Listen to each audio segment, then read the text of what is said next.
Good morning. In case anyone doesn't know anyone who's here today, from my far right, Dr. Malatras, who's not really a doctor, Dr. Zerko, who is really a doctor. To my left, Melissa DeRosa, Secretary to the Governor. To her left, Robert Mejica, Budget Director. Let's give you some facts today. My man, Sergeant Joe Friday, just the facts, ma'am. My daughters say nobody understands who Joe Friday is. That's their mistake. Dragnet was an underappreciated cinematic treasure, in my opinion. Joe Friday, just the facts, just the facts. Here are just the facts. Hospitalization rate is down from 18,000 to 17,000 mark. That is good news. Total hospitalizations down. We talk about the flattening of the curve, the apex. How long is it flat? When does it start to curve? We don't know, but this is a good sign today. If you look at the net change in hospitalizations, it's down more significantly than it has been, so that's positive news. 3-day average, which again is more accurate than the day-to-day counts. I'm a little skeptical about the day-to-day counts. This is all a new reporting system, but the 3-day average is more reliable. ICU admissions number is also down significantly for the first time, so that's good news. Intubations is down, and that's really good news because the intubations ultimately lead to the worst news. 80% roughly of people who get intubated never come off the ventilator. The number of new people who are diagnosed with COVID, about 2,000 still yesterday. So when you see the reduction in rates, remember what we're talking about. We're talking about a reduction in increases. You still have 2,000 people every day about who are walking into a hospital for the first time or who are being diagnosed with COVID for the first time. And 2,000 is still a lot of people. But the good news is it means we can control the virus, right? We can control the spread. And we did not know for sure that we could do that. We speculated that we could do it, but we didn't know. So now we know that we can control this disease. The bad news is 2,000 people walked into a hospital yesterday for the first time with the disease, and the worst news is 600 people died yesterday from the disease. That is still continuing at a really tragic rate. Of those deaths, 577 in hospitals, 29 in nursing homes. We've been watching the nursing homes because nursing homes in many ways are ground zero for this situation. Last night, the number in nursing homes was relatively low. Everyone asks the same two questions. When is it over? And how do we get there? How do we start to make our way from here to there? When is it over? As I've said, when is it finally over? It's over when you have a vaccine, and that's 12 months to 18 months. We've said to the FDA, any way we can be helpful in the testing of that vaccine, how do we accelerate that? How do we expedite it? New York is ready, willing, and able to do that with the FDA. Maybe there's a medical treatment between now and the vaccine. That would be great. But those are unknowns, and it's out of our bailiwick. We are working with a lot of companies that are working on treatments. We're testing treatments in our hospitals, but that's a pure medical research and development function, which is beyond us. At the same time, how do we unpause New York? New York is now on pause. How do we unpause it? First, do no harm. Don't let that infection rate go up to the best of your ability. Don't lose the progress that you have made. Second, now go back that we have some stability and we can actually work with the healthcare system, which we had on overdrive for many, many weeks. And we had increased the capacity, as you remember. Every hospital had to increase capacity 50%. I mean, just think about that.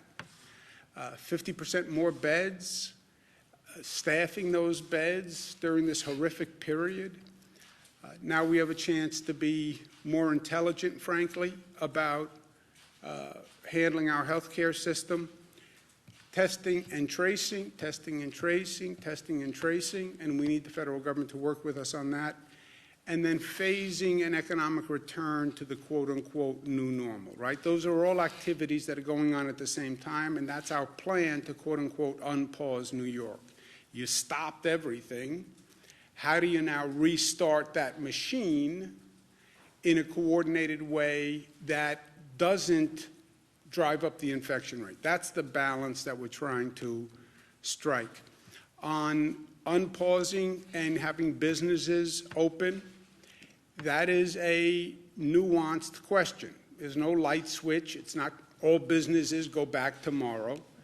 It's what businesses, what do they do, what risks do they pose, and what changes can they make in their business to make them more safe.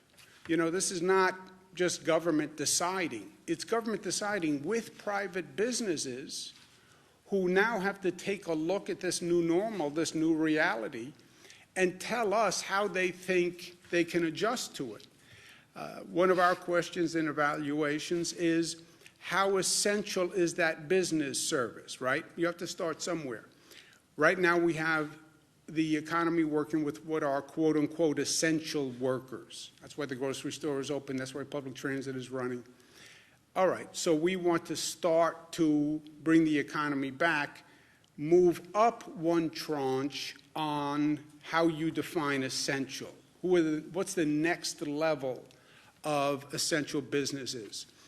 Are there certain businesses that are inherently safer or can be safer? And then let's talk about how we reopen them and where we reopen them.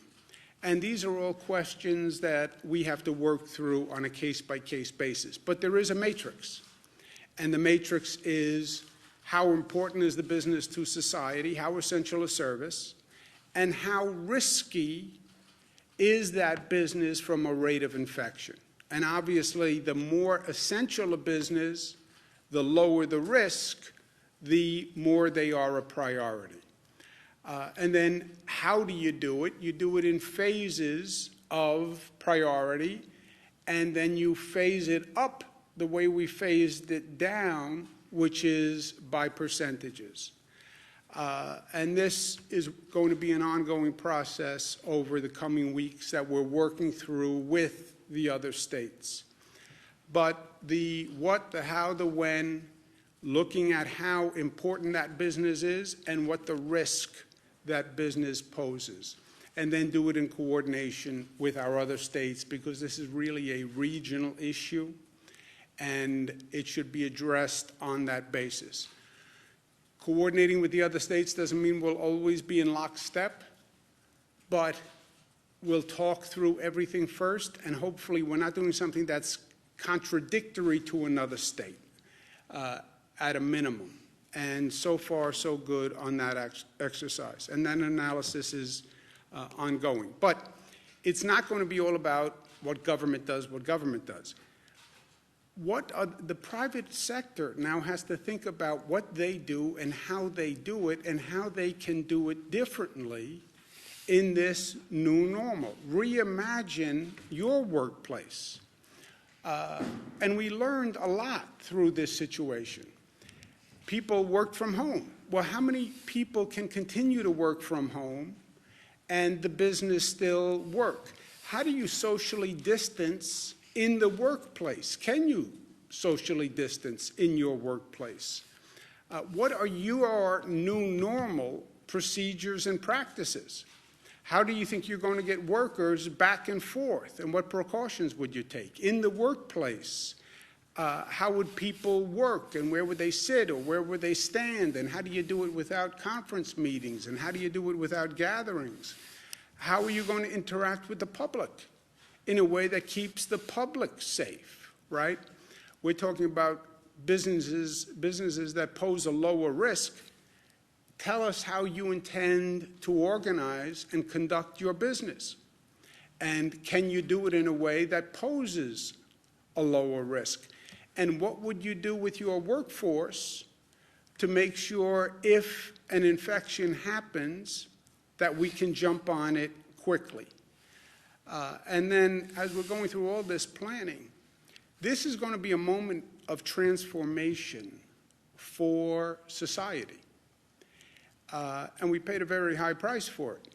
But how do we learn the lessons so that this new normal is a better New York? And there are lessons that we must learn from this because we do need to do things differently, or we can do things differently, and we can do things better. Part of the way across that bridge is testing.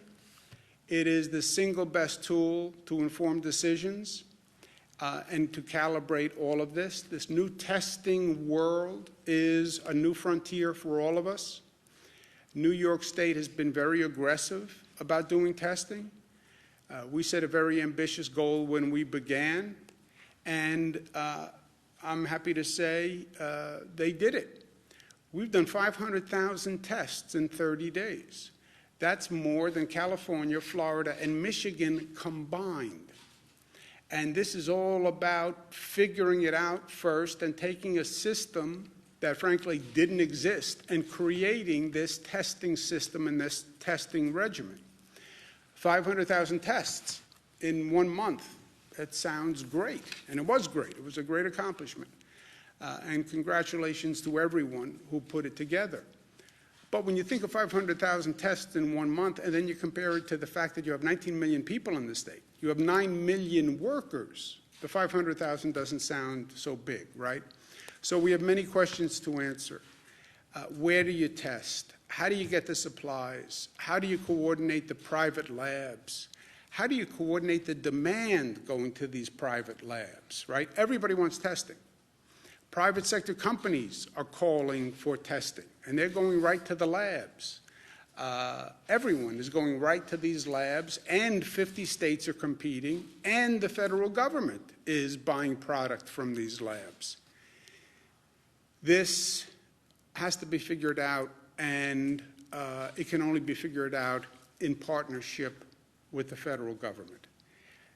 On top of that, once you go from testing, you have to trace every person who comes up positive. Trace means investigate. Investigate all those prior contacts. And then one contact, you test that person, leads you to another person. So the tracing investigators are really assembling an army that does not now exist. I spoke to the White House again this morning about it. I understand that this is a problematic area and the federal government's not eager to get involved in testing. I get that, but the plain reality here is we have to do it in partnership with the federal government. You're talking about supply chains that go back to China. A state does not have the capacity to do that. And there's no reason why you would have 50 states each trying to figure this out on their own, competing with the federal government, competing with the private sector. So I'm very much looking forward to the federal government's willingness to tackle this, understanding that it will be imperfect at best. But if we work together, we can do better than any of us could do alone. And that's what this is all about. You're not going to achieve optimum performance. You can't put together this national system with perfection. So people are understandably reluctant to get involved. But understanding the risk and understanding that it's never going to be done perfectly, if we work together, we can do better. And that's what we have to actually accomplish. We have to strengthen the healthcare system. Our surge in flex, which is the first time we've ever called upon all these hospitals to work together and coordinate. Every hospital was basically its own enterprise. and then we go back and say, well, you all have to work together and coordinate, and we're going to help you coordinate. It was first time that's ever happened. We understand about a stockpile like we've never understood before. We understand about sharing resources like we've never understood before.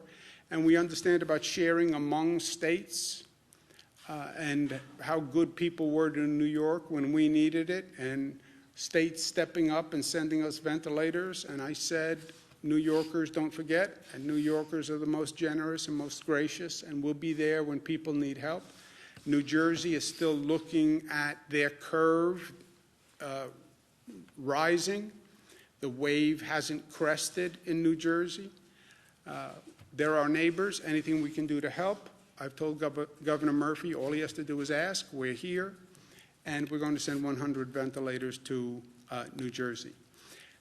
But the key to all of this, the calibration, is the infection rate. And this gets a little technical, but I need people to really understand this. Why don't you open tomorrow? Because we're afraid the infection rate will go up. And everything we've been doing is to slow the infection rate. Well, how do you track the infection rate? We don't. We don't track infection rates. We see hospitalization rates, which are different. A hospitalization rate is a person who got infected and became seriously ill, so they had to go to the hospital. But we don't know how many people have been infected or are getting infected. We only know at this point how many people walk into a hospital, okay? Or how many people get tested in a nursing home. If you have advanced testing, then you'll have a better idea what % of your population has actually been exposed. That's what the antibody testing is all about. But the key is, as you're making this calibration on the reopening of the economy, as you're bringing more people out of their homes, how fast is that virus spreading, and how quickly is that infection rate rising, right? Dr. Fauci said early on that this virus spreads. It does it very well. And we know that, and we've learned it the hard way. The rate of infection is everything, okay?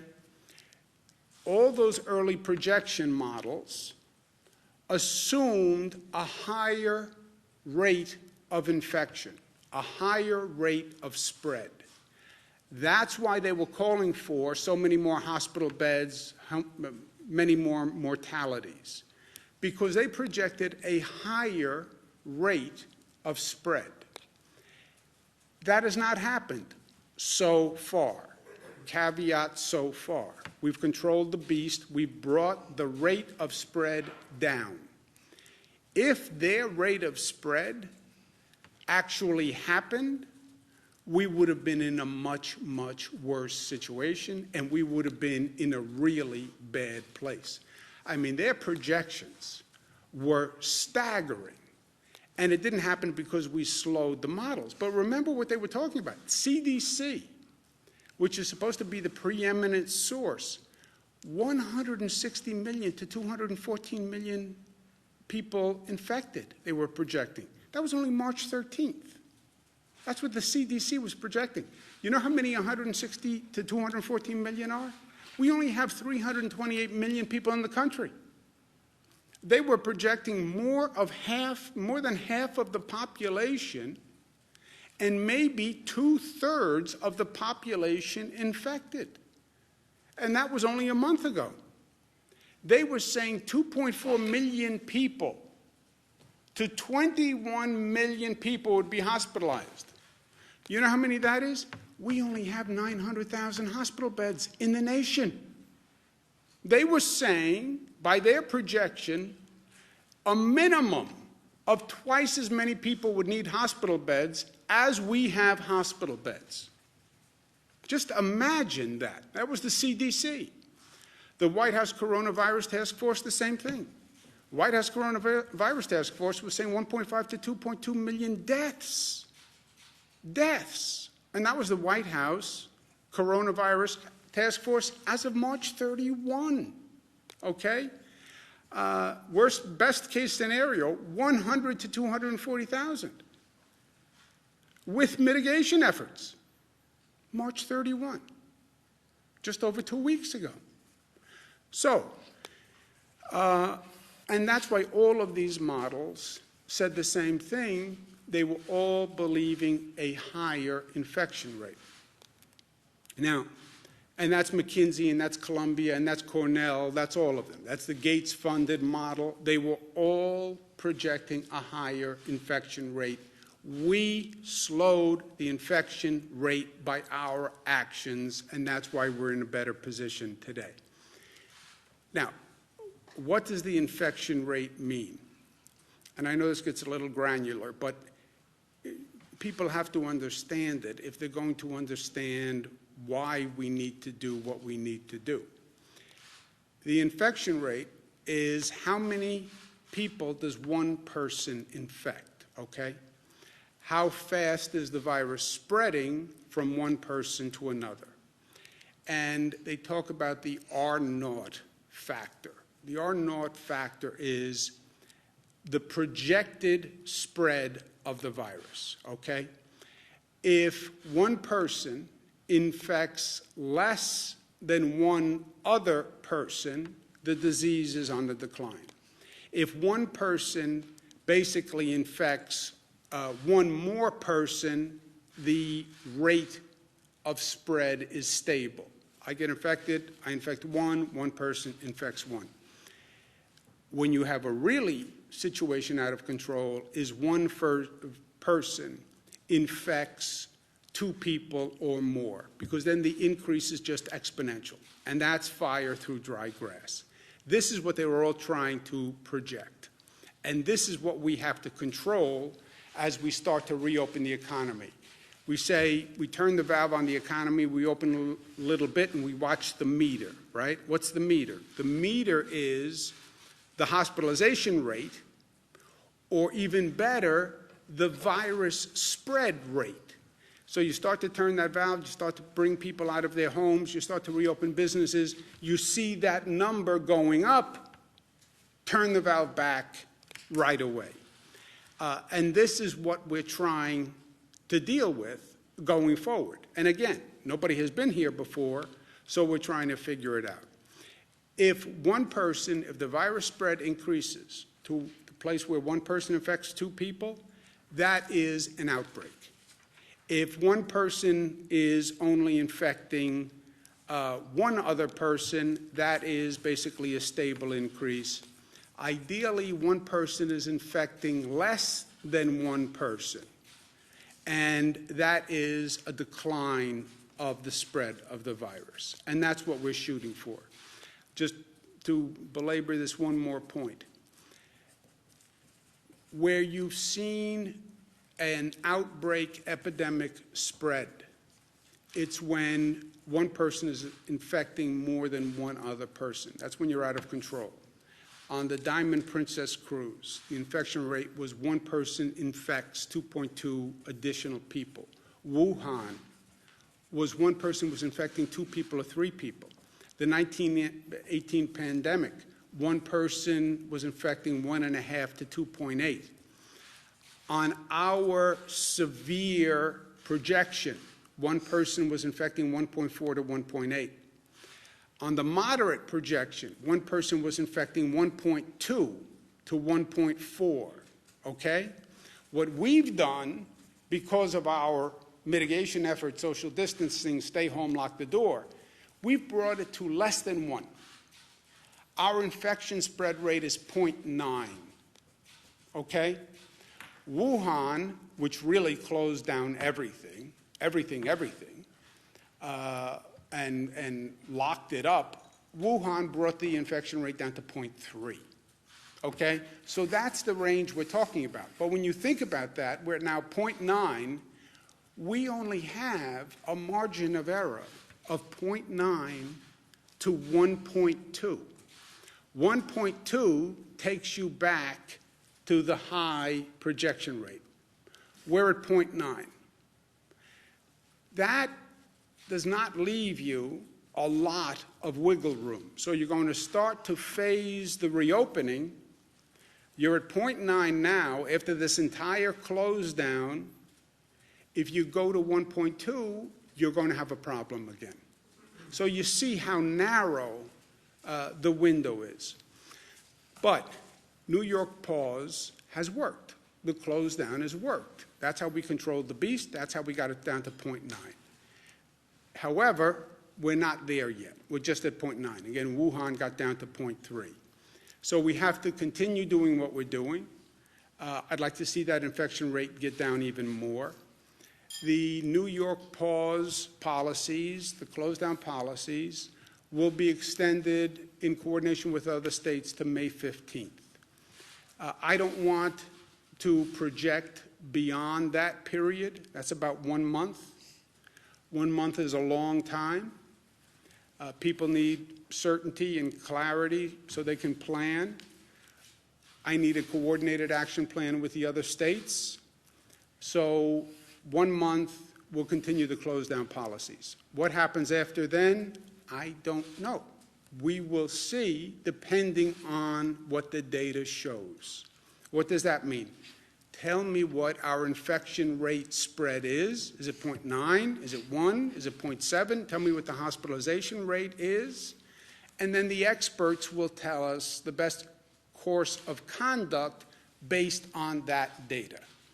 No political decisions, no emotional decisions, data and science. We're talking about human lives here.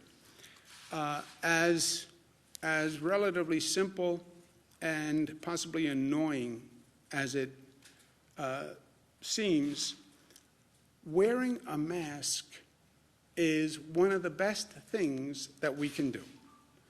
And I understand I'm getting a lot of not happy phone calls off what I said yesterday about wearing a mask in public.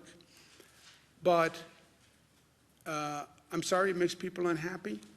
I do not consider it a major burden. And it really is a simple measure that can save lives. And yes, people say it's a personal intrusion on them. But again, remember, it's not just about you, right? I have rights also, and my kids have rights, and your kids have rights, and you have a right for another person to take reasonable safeguards not to get infected. So the masks work. We said in public today, I'm going to include public transportation systems, private transportation carriers, for-hire vehicles, any operator of a public system, an operator of a private carrier, and for-hire vehicles must wear a mask at all times. What does this mean? If you get on a bus, you need to wear a mask. If you get in a train, you need to wear a mask. If you get into a private car service, Uber, Lyft, the operator needs to wear a mask. If you get on a private bus, the operator needs to wear a mask, and you need to wear a mask on a private carrier. So is this inconvenient? Yes, but you're in a closed environment by definition. You're not socially distancing by definition. You're the front seat of a car to a back seat of a car. You're one seat in a bus to another seat in a bus. This is a precaution for everyone that I think balances individual liberties with a social conscience. This will go into effect Friday, 8 p.m. Ultimately, what determines the rate of infection? You do, and I do. That's what this all comes down to, as simple as it sounds. It's not about government. It's not about anything else. It's about what people decide to do and what people have decided to do. They have brought this infection rate down. It's that simple. Nurses, doctors did a phenomenal job. First responders did a phenomenal job. Essential workers did a phenomenal job. But that rate came down because people changed their behavior. That's what happened. It is about the behavior of our people. It's that simple. It's our behavior. It's our level of discipline. It's how we educate our children. It's how considerate we are of others. What we're willing to do to safeguard others' health in our community. That's what makes all the difference on what we're doing. And it is the simple things. It's wearing a mask. It's washing your hands. It's the hand sanitizer. It's the social distance. It's making sure your children understand what to do, what not to do. It's all of these simple procedures that seem almost insignificant, but on a collective basis make all the difference in the world. And it is making smart choices. I want to get out of the house. I'm going crazy. I need to do this. I need to do this. I know, but be smart. Be smart. And engage what you're doing relative to everyone else and relative to the overall goal. But I will tell you, and I don't know that people truly appreciated this. I don't know that I did. Of all the unique aspects that we have learned going through this, the most positive and the most surprising to me has been how people have responded. The policies that I have communicated are not worth the paper they are printed on. I could stand up here as governor and say, we must do this, we must do this, we must do this. These are some of the most life-changing policies government has ever issued. Think about it. This is not government saying, here's your tax rate, here's age of voting. This is government saying, stay in your house, don't touch another person, wear a mask. Government, I don't even have the ability to enforce these measures on any scale if people said, I'm not willing to do it. These policies, which are difficult, which are life-changing, they are being implemented by people because people are choosing to do the right thing. It is that simple. And what this is all about today, the masks on transportation. I trust in New Yorkers. You know, I believe if the facts are presented to the people in this state, New Yorkers will do the right thing. What is the right thing? There's always a right thing. It is the appropriate path that is socially and morally correct. And New Yorkers have a very strong right thing quotient. They know what the right thing is when they hear it. And all I'm trying to do is give them the facts and the information to explain why I'm suggesting these actions. They decide whether or not to follow them. I can't put a mask on 17 million people. 17 million people will decide whether or not they'll do it. But they have done it because they have the facts, they have the information, they understand the risks, they understand the rewards, they understand the consequences, and what they have done has worked, and it's brought this state forward, and it'll bring this nation forward. And that's New Yorkers at their best. And that's because we are New York tough, and because New York tough is more complex than the word suggests. It's smart, it's united, it's disciplined, and it's loving. And New Yorkers have proven that time and time again, every day for 46 days. Questions? Governor, let me ask you. 10 nursing home residents have died of COVID-19. Can we do this today? Let's try something new. Let's not all talk over everyone. I'll make sure we answer. I'll get to you to answer the question.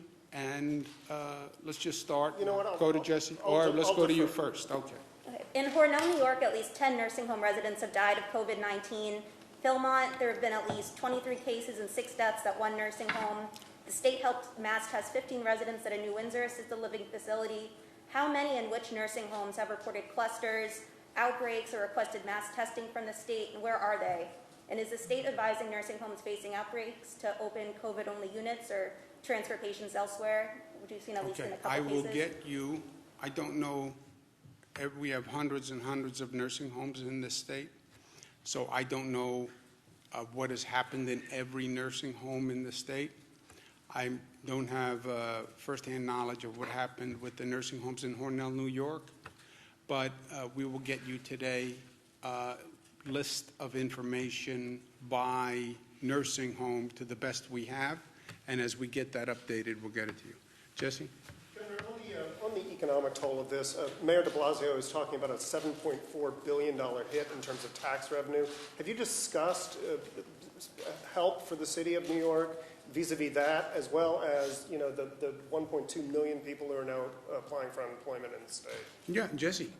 It's simple. Yes, we've had multiple conversations. It's not just New York City. It's Nassau County, Suffolk County, Westchester County. It's every county in the state. It's every local government in the state. And the short answer is we cannot do it. You know, I have a $10 to $15 billion hole. So I'm not in any position to help any of them.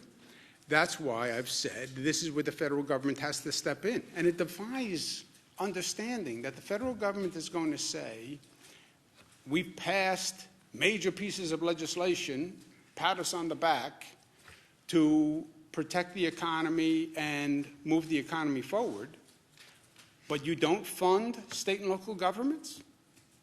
And when you don't fund the state and local government, it means the state and local government has to turn around and cut everybody that relies on them. It's not smart, it's not right, it's counterproductive. I understand you don't get the same political credit when you fund New York State or New York City or Nassau County or Suffolk County because it doesn't represent any voters, any people. It's just a governmental entity. I get that.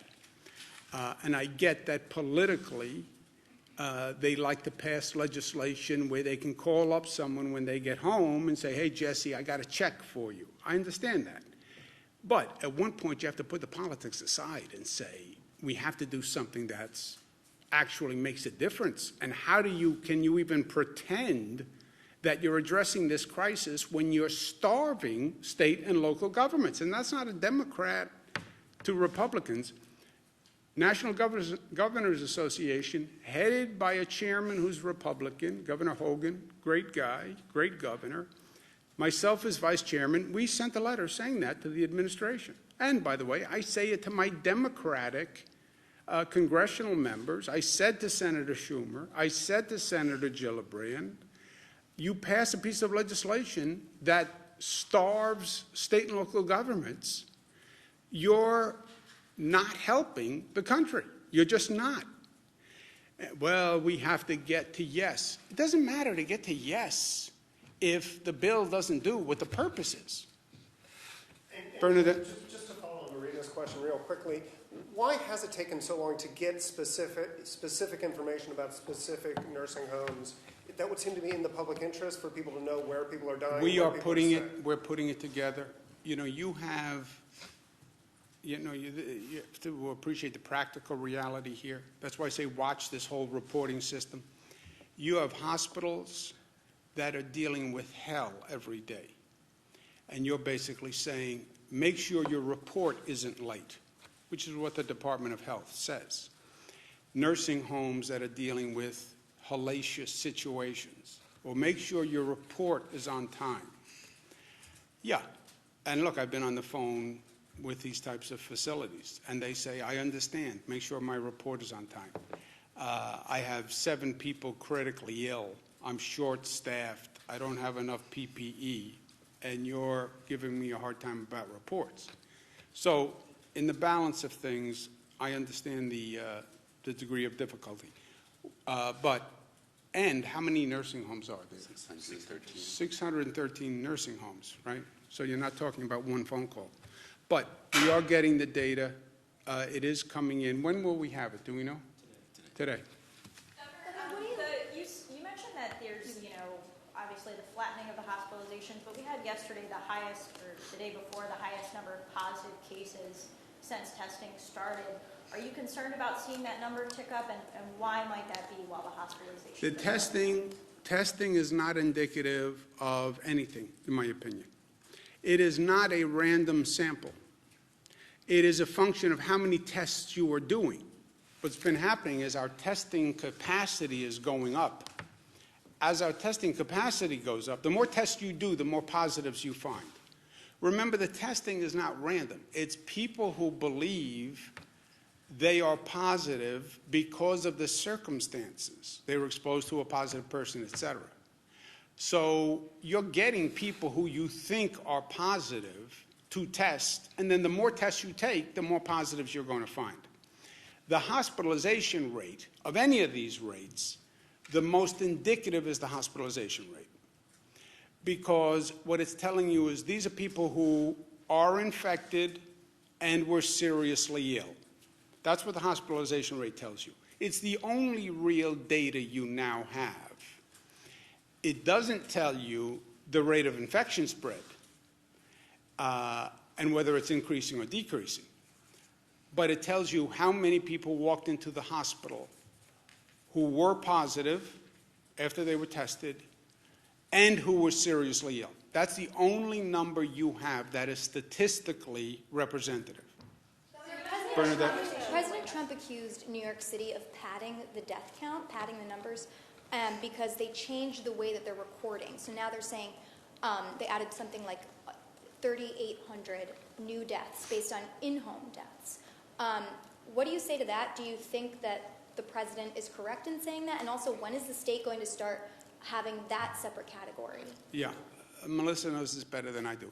Look, I think what you're seeing is, well, first, I don't know what the president said specifically, what his words were.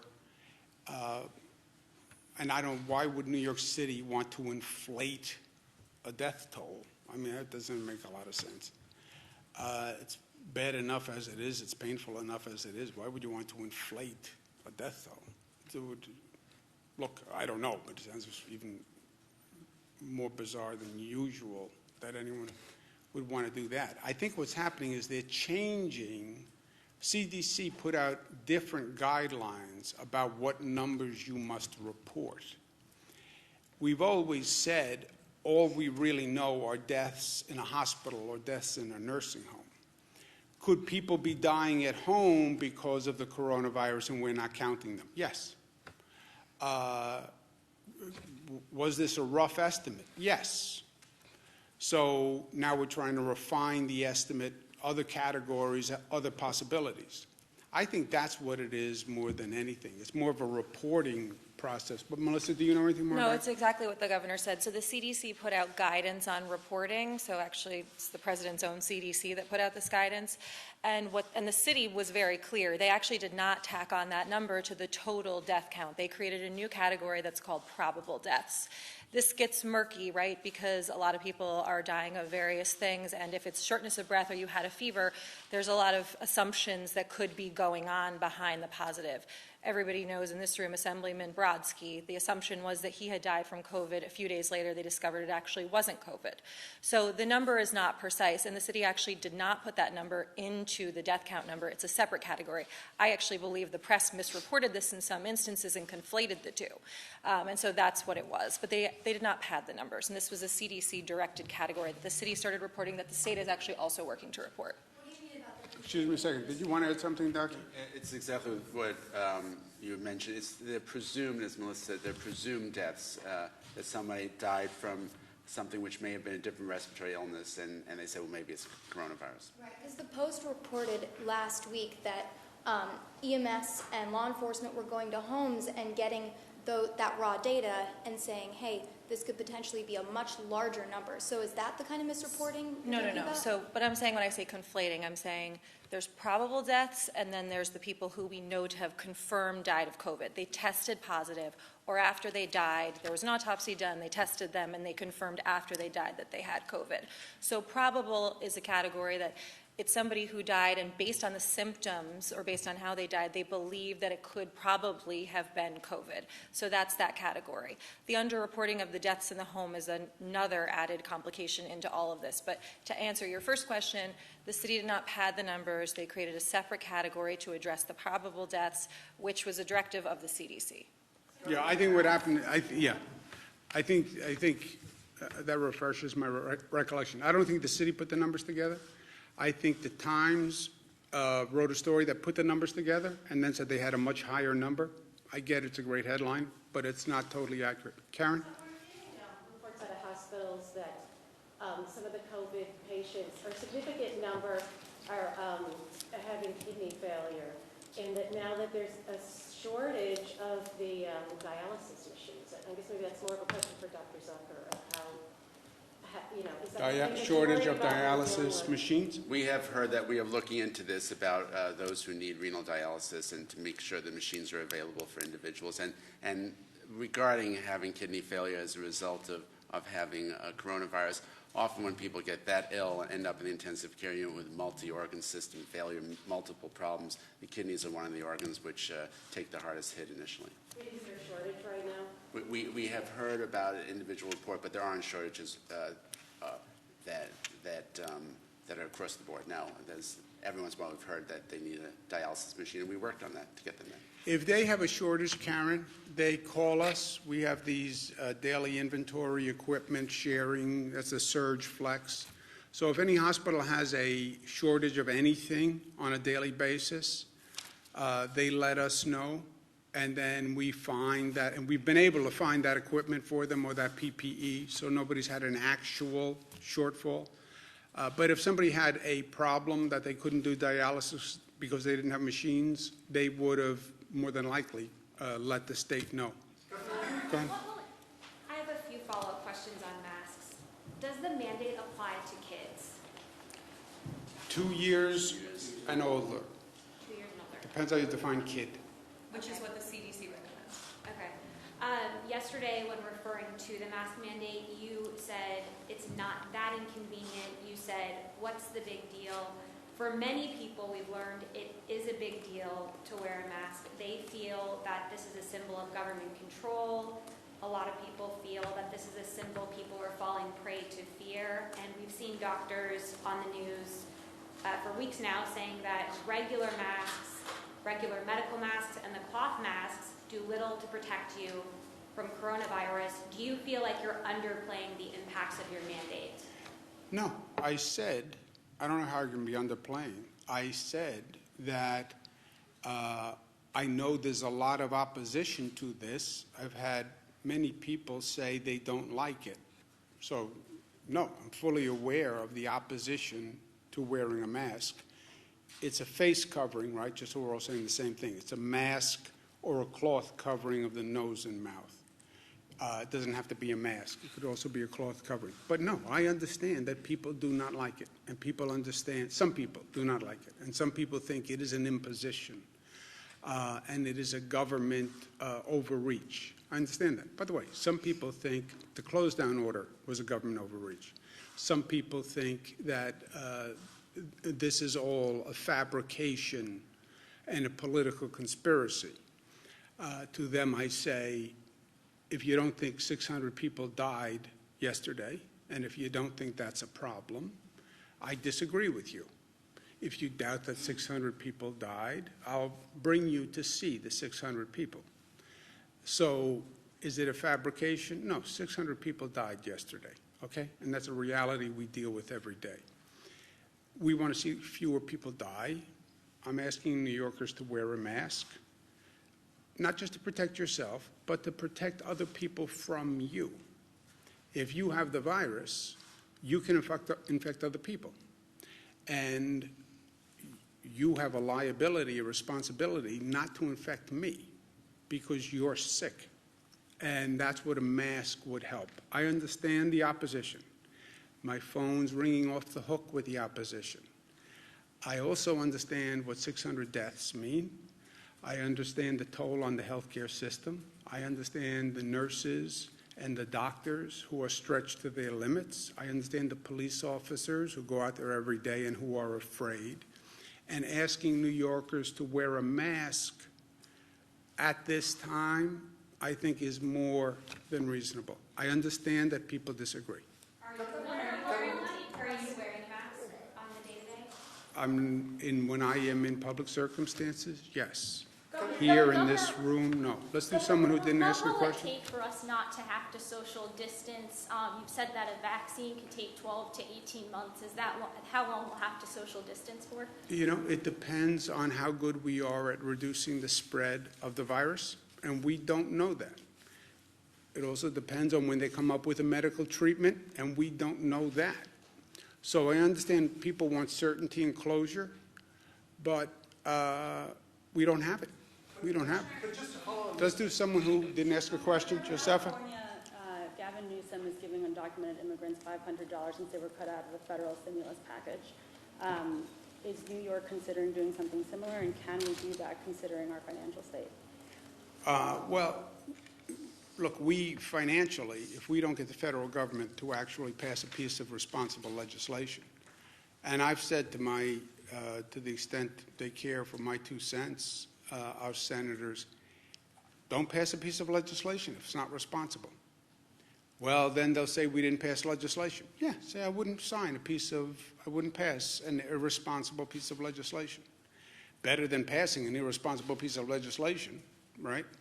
If those are the options, life is options.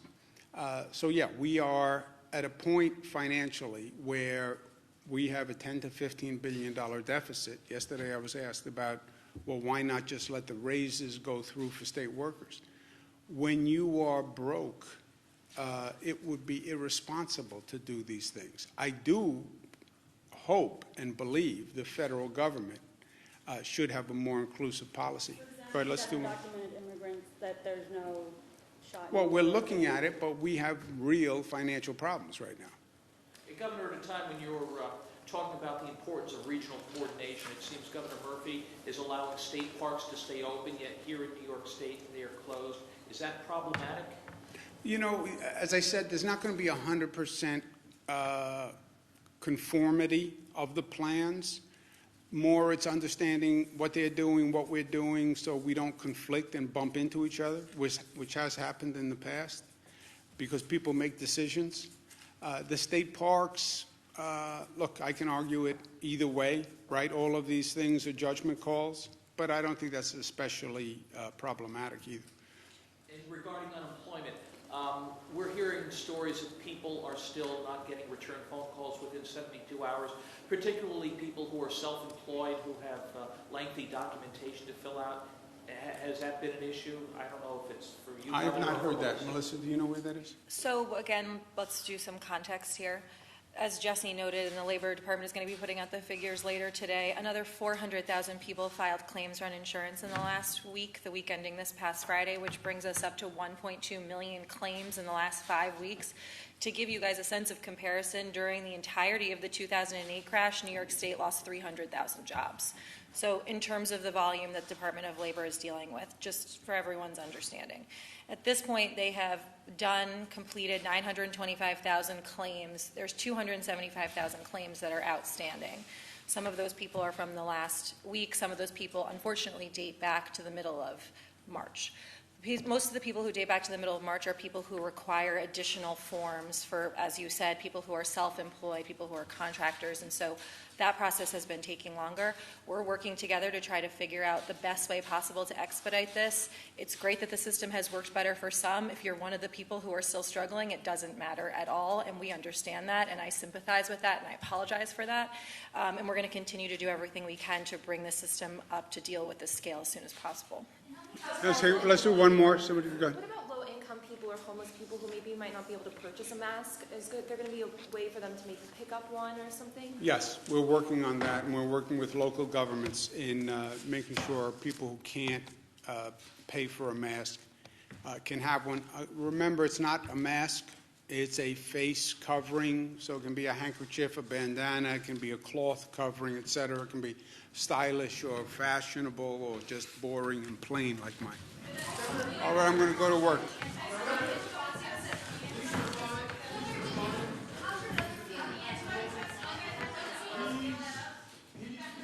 better. Thank you for asking. His wife now tested positive, so he feels, obviously, we're not sure how Christina, is my brother's wife, how she got the virus, but assuming he gave it to her because she was helping take care of him, he feels bad about that on a personal level, and on a practical level, he's sick in the basement. Christina's quarantined upstairs. They have 3 kids, so it's a practical hardship. But he's feeling better. Thank you very much for asking. Thank you.